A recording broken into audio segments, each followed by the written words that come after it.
Hello everyone, welcome to a quick episode. Well, it's a quick episode of Magic Arena Run. It's yet another top 10 for it's the month of March, and well, I would have made one timely for what's happening to us right now, but it's also might be a bit out of taste if I did something like top 10 plagues or whatnot. So I'll go with my original idea. So this one is some top 10 armies in the card. Get it? March. Okay, that's horrible. I really apologize for that. But anyway, now there are some notes that found my top tens in previous top 10 interesting, like it's not what they expected, and but all the choices are defensible and whatnot. But once in a while, if I have to do a subject, I will put a few conditions on this. It would make selection a lot easier for me. So for this particular one, this is how I would define an army in a card. So it is a singular card that must make creature tokens, plural. It doesn't have to be at the same time. It can be one now, or it can be over time. Must not need additional mana after casting to create said tokens. Must not need other cards in order to trigger. Well, there's bonus points for having the word army or any other synonym on the card's name, and more bonus on for the art and whatnot. So given those conditions, these are the cards that did not quite make it. Though these are a bit of favorites of mine. Malicious Pride is an old favorite of mine. I remembered getting this one in the Lorwyn pre-release. Got this and a few other. Well, a deep white pool got me to play white green. Turns out to be a bit of a mistake. I kind of lost that one badly. That said, the idea of having to hold back just to be able to put in an additional 1/1 might be more useful now compared to back then, but not that still not that great. Perhaps if I had more than one copy of Wise and Sen, maybe. Another card that didn't quite make it, Collected Company. This one's also another all-star.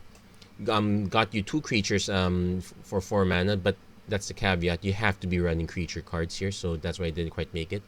But yeah, you collected a company, and 1, 2, 3, 4. Yeah, these are the as interesting tidbit. You looked at the top 6 cards. You see 6 of them, but you get to put up to 2. So you'd notice that 4 in front, 2 in the back. So you can see that's kind of a bit of a selection process. My money's probably on the 2 non-humans, although humans pretty much benefited from this card a lot. And another card that didn't quite make it, Clone Legion, again doesn't quite work because it required a lot of other creatures. And nice thing is that you were able to copy your opponent, well, basically whoever had the better board. Also, one of the few blue cards that would have made it if I did not put restrictions here. So, spoiler alert, every other card here is not gonna be blue.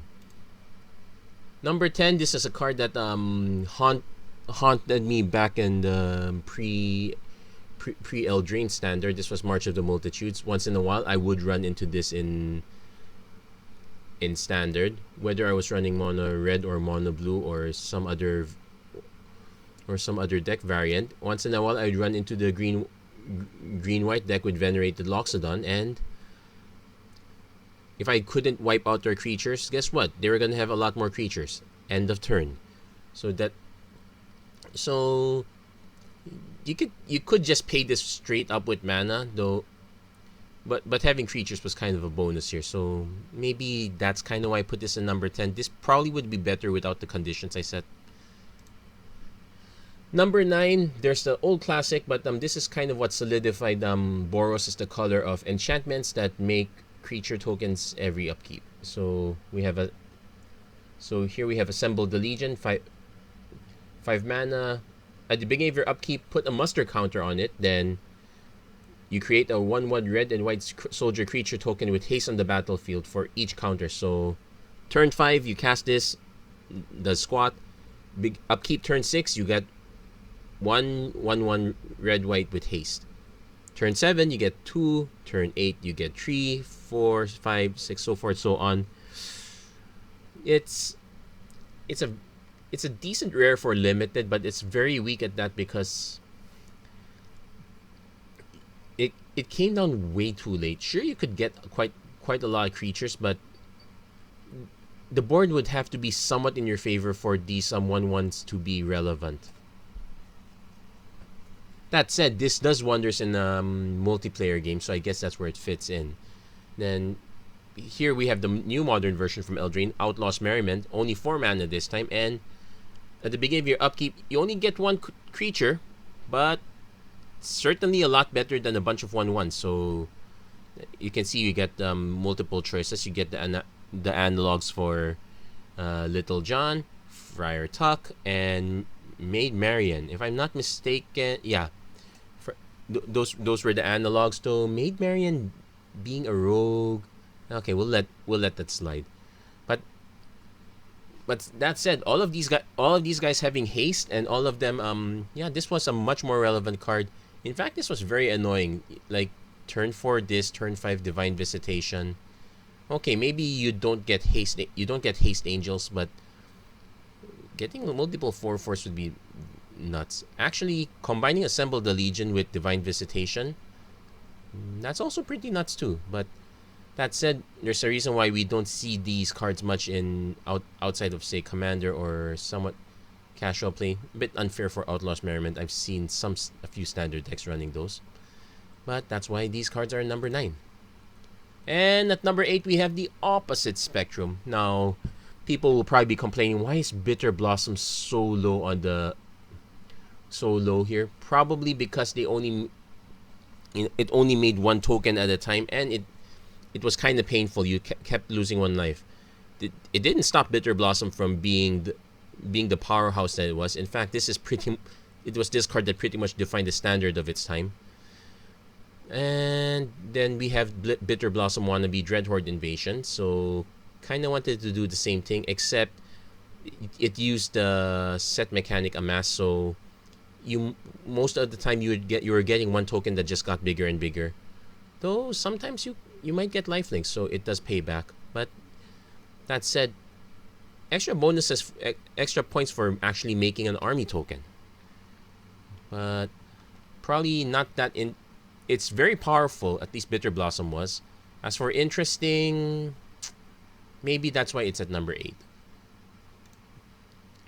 Number 7, we have the one Planeswalker whose consistent shtick was making multiple soldiers. So we have Elspeth. So in all her iterations, she was about making soldiers. Well, Garruk is pretty much close, but he fluctuated between 3/3 beasts and 2/2 wolves. And Liliana, not every Liliana made zombies. There were two versions of her that didn't make creatures, but they were good at killing them. So, and Ajani, again, was often more used to buff creatures. Didn't really have version. Not every version made cat tokens or whatnot. So we'll leave it at Elspeth being the consistent. This was the consistent thing about Elspeth. She always made creature tokens. So, and as you can see, she had a very different history. So Elspeth's Son's Champion and Elspeth's Son's Nemesis, these are the ones I put in the back because these were the Taros cards, also the most recent ones. Again, other than that, very well known for making creatures and sometimes wiping out or protecting everything else. So that's number 7. Every version of Elspeth. Number 6, this one is the Cube All-Star Mirror Battlesphere. This one's a bit weird, but this is very, very much the definition of an Army-In-A-Card. You had the big base creature. It came with 4 extra 1/1s, and the 1/1s were relevant. And the 1/1s were relevant to this one, as well as any other mirror you could have. This card does have a soft spot for me because it does remind me of the Castlevania boss character Legion. So I probably should have put a picture on that, but actually that reminds me. Spoilers for Castlevania Season 3, you will see something like this, and it is amazing. If you haven't watched the Castlevania series on Netflix, yes, it might not be your cup of tea, but it is not just any other video game adaptation. In fact, in fact, most of it is watchable even without knowing what happens in the video game. Though the latest season is a bit on the edgier side, so be be forewarned. That said, number 6, Mirror Battlesphere. Also, this is the only artifact in this in this list. Somehow I managed to get an artifact to fit in here. Number 5, Goblin Rabble Master and Legion War Boss. Both of them cost 3 mana, 2 and a red. Both of them are goblins, though not exactly the same occupation. I guess that's what it means to be in Boros. And both of them are 2/2s. Both of them at the beginning of combat on your turn put a 1/1 red goblin creature token with haste. And while the Rabble Master benefited from every other goblin that attacked, the Legion War Boss benefits your tokens instead, so a little bit of a flip. But what's interesting about these two cards is that both of them, especially Goblin Rabble Master, got so much attention for causing rules confusion, basically shortcut confusion.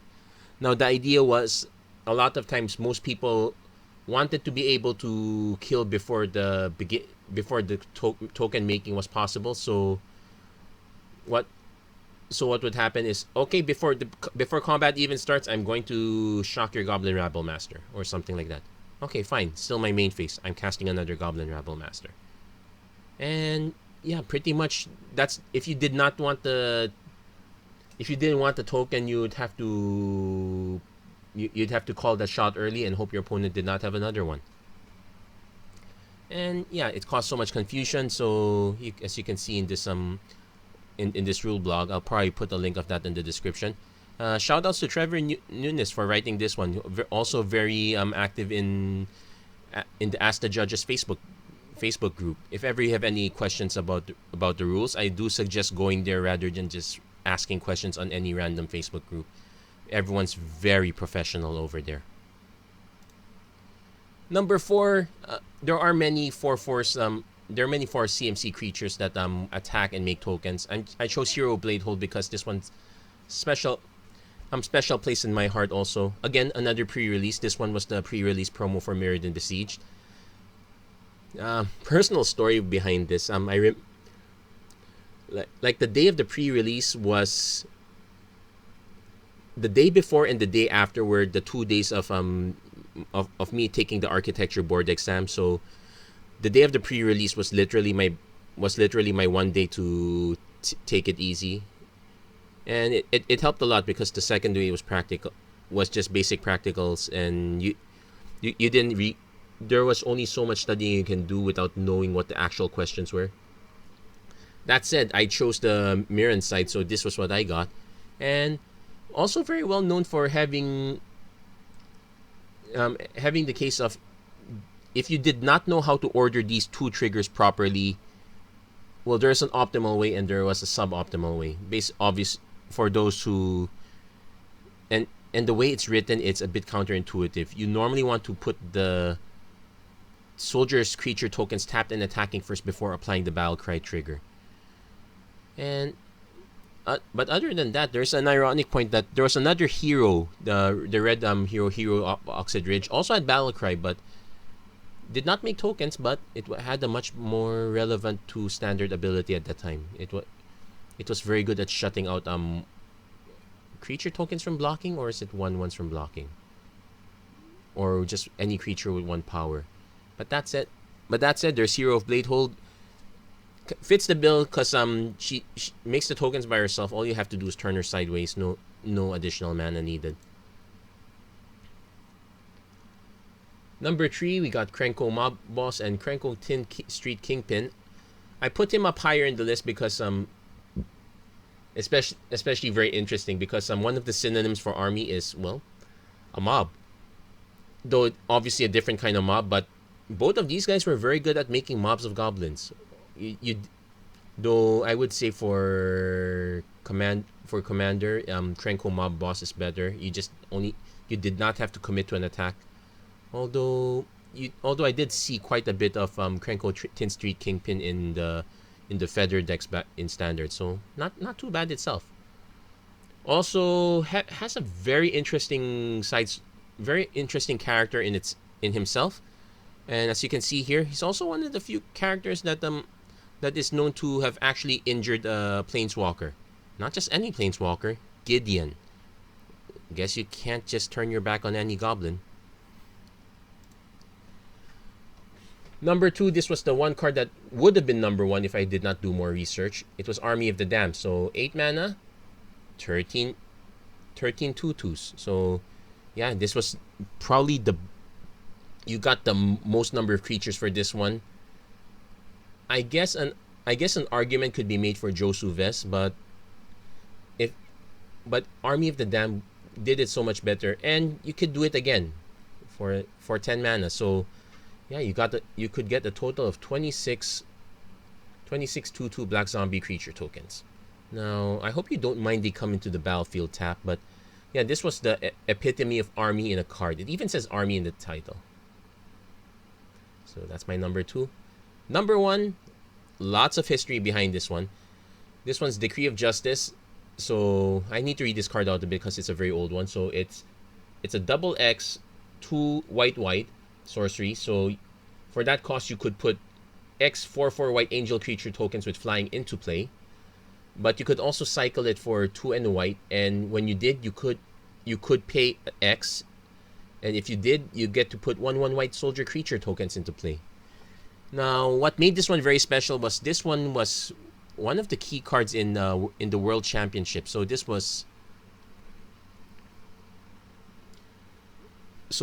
in the standard where it was hovering between the old and the new. So original set this came out in was Scourge. This was well known for the cycling mechanic, and in particular Astral Slide. You probably should look that up. It was really busted for what it did. But also this was the deck that won Worlds 2004, and it was piloted by Julien. Apologies for botching the pronunciation, but it's Julien Nuijten. Yeah, so if I'm reading this correctly, he's Dutch, so yeah, that explains why I could not pronounce. It's also Julien, not Julien, but he was he was pretty much very active for quite a bit. This was pretty much I wouldn't call this his highest peak. He was still doing pretty well after this, but yeah, this was the time. He was 15 when he won this one, and this was with an Astral Slide deck at a time when everyone was gushing over Original Affinity. You know, the one mechanic in combination with a bunch of other cards got it was busted only second to combo Winterback and Urza Saga block. But that said, this one was also an Army-In-A-Card, and in fact, the fact that you could cycle this and you would get a card and you could scale it a bit. You didn't. Sometimes you don't need to have all the tokens at once. Like for example, if we take a look at Army of the Damned, sure, you got a lot of tokens, but it was until you could hit 8 mana, it did nothing. Here, and let's take a look back at Outlaw's Merriment, the enchantment. You could pay 4 mana, you could play it, but yeah, you were literally sitting pretty until the next turn onwards. Here, you could hold this at instant speed, make a token. It was around the cycling to get 1 creature token is about the same cost as I'm paying for March of the Multitudes for 1, except that you got the card back in return. So that's what made this card one of the best. Also, it being in a World Championship deck, not what else could put it at number 1? So that's my number 1 for the list. And that's it for this top 10. Again, completely very subjective. I'm pretty sure there's so many cards that I've missed. If there are any card that you think would qualify as a much better Army-In-A-Card, do let me know in the comments. In fact, ignore the conditions I posted out. Let me know what are the cards that you think of when you're thinking of value. Like, I want to get more creatures out at once. So yeah, let me know. Please like, share, and subscribe. And yeah, these are trying times, but I'm hoping that everyone will be safe and sound.